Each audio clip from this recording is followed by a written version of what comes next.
Halabja er en kurdisk by i Sydkurdistan med 80.000 indbyggere. Der ligger 80 km øst for byen Slemani. Halabja er kendt som den smukke kurdiske engel, der hvor man mærker alle sæsoner. Byen er omkringet af bjerge, vandfald, floder og blomster. Gennem al den smukke natur var byen hjemmested for mange kurdiske kunstnere og digtere. Og det første sted i Kurdistan, der blev fremført udendørs teater. Kendetegns for Halabjas borg var godt humør, bred smil, vittigheder og sang over markerne. Det var ikke første gang Halabja blev ødelagt. I 1974 blev Halabja angrebet af det irakiske regime. De blev bombarderet med kampfly og ulovlige kampvåben. Men den her gang, 16. marts 1988, var den største tragiske dag.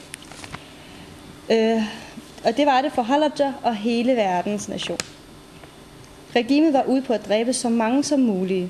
Uskyldige børn, gravide kvinder, gamle mænd og gamle damer, der spredte sig rundt i huset.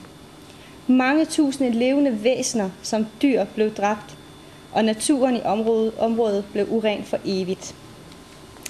Den uhyrlige regime var ude på at gentage Hiroshima mod den uskyldige befolkning i Kurdistan. I dag vil vi gerne sige velkommen til vores gæster i panelet. Vi er her for at snakke lidt om den forfærdelige begivenhed, der fandt sted. Første spørgsmål er, hvorfor Halabja? Halabja var en by, som I har også sagt, at den var speciel, både politisk og socialt. Halabja var den by, hvor den politiske aktiviteter var i højde i næsten halvdelen af det sidste århundrede. Og regimet kunne ikke kontrollere den. Og der var det bedste måde for at komme af med alle de aktivister, at den bliver udlagt. Halabja indbyggere og befolkningen var mere tørstige end de andre, hvis jeg må sige det, for frihed. Og det har offret meget liv for at få deres frihed. Derfor regimet i Irak og de skiftende regimer i Irak, det har prøvet med alt de lovlige og ulovlige midler at begrænse deres aktiviteter. Tak skal du have. Hvordan har det påvirket det sociale og økonomisk-politiske forhold? Jamen, det har påvirket det på den måde, at byen aldrig bliver det samme. Der er kun dårlige minder efter massakren, gasbombardementet i Halabja. Masser af folk er blevet kronisk syge, det vil sige, de viderefører deres sygdom til deres børn osv., så det kommer ind i sådan en ond spiral. Udover det, så kan landbruget heller ikke være det samme. De kan ikke dyrke noget i Halabja, på grund af, at giftgasserne stadigvæk sidder i jorden, og dermed bliver landbruget så forurenet på den måde. Nu nævner du, at giftgasser stadigvæk sidder i jorden. Men når man så kigger på det politiske miljø, så er der intet galt med Halabja. Hvad har du at sige til det, Arthur? Nu er jeg jo her, fordi jeg er medlem af Unge for Menneskerettigheder. Så jeg kan da kun sige, at det, der er sket i Halabja, det er et menneskerettighedsbrud ud over alle grænser. Og at lige så vel som vi altid skal huske Holocaust, skal vi altid huske Halabja. Og de menneskerettighedskrænkelser, der er blevet udført dernede, de er blevet udført, fordi der er en krig omkring olie.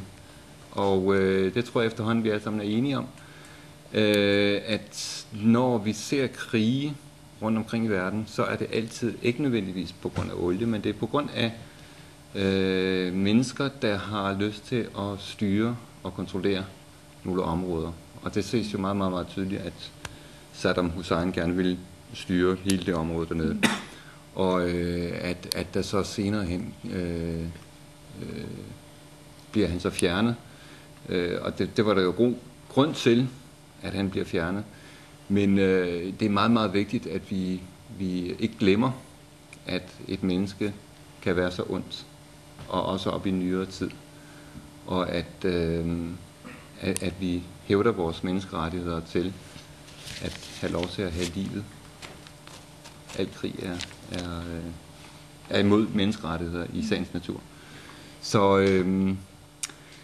det har jo nogle ustyrlige politiske konsekvenser at lave sådan nogle ting, og det er vigtigt, at vi husker det. Det er meget vigtigt. Det er derfor, jeg er her i dag, på 20-årsdagen. Og du siger Saddam Hussein. Tola, er det kun Saddam Hussein, der har ansvar for det her? Hvem mener du så han har ansvaret for det her, den her tragedie? Jeg ved ikke rigtig, hvem man kan sætte ansvaret på.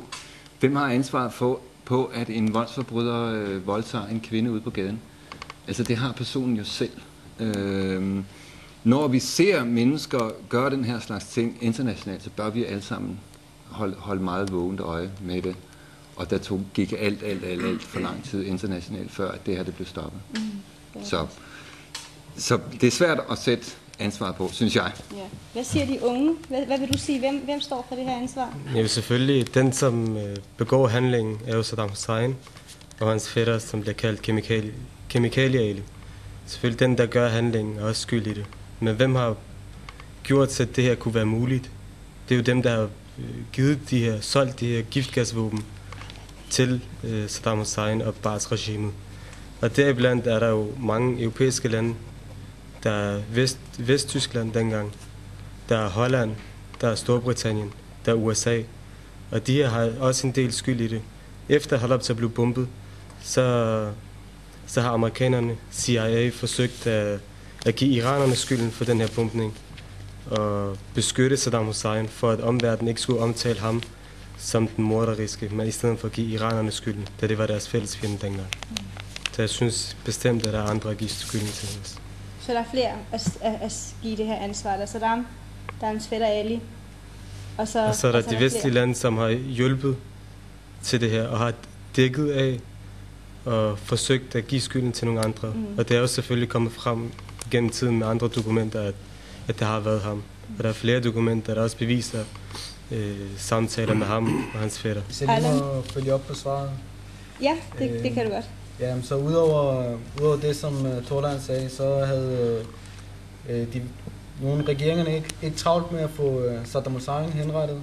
Og selvom retssagernes kørte direkte, så var der mange unødvendige pauser i retssagerne mod diktatoren Saddam Hussein og de andre. Der blev ikke fremført de nødvendige beviser mod forbryderne. Udover det, så som Torla også sagde, der er mange vestlige lande, men jeg ved ikke, om vi skal give landene skylden, eller de virksomheder, som var placeret i de forskellige lande. Fordi jeg tror ikke, landene som sådan har haft en indflydelse. Det kan også godt være, men hvis det ikke er statsejede virksomheder, så har det måske været ude for statens kontrol. Men det er stadig forkert at sælge våben til et regime som Saddam Hussein, når man har set, hvad han har gjort, og hvordan han er kommet på magten i de år, der løb op til Halabja. Jamen, så skete alt det her jo, og på, en time døde jo over 5.000 mennesker. Hvad gjorde verden, Allan, efter det?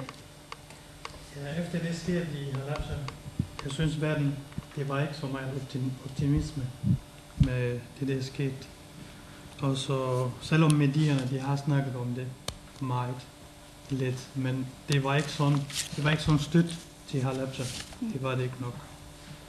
Og så, ja, det der skete, der er også mange europæiske lande, også vestland.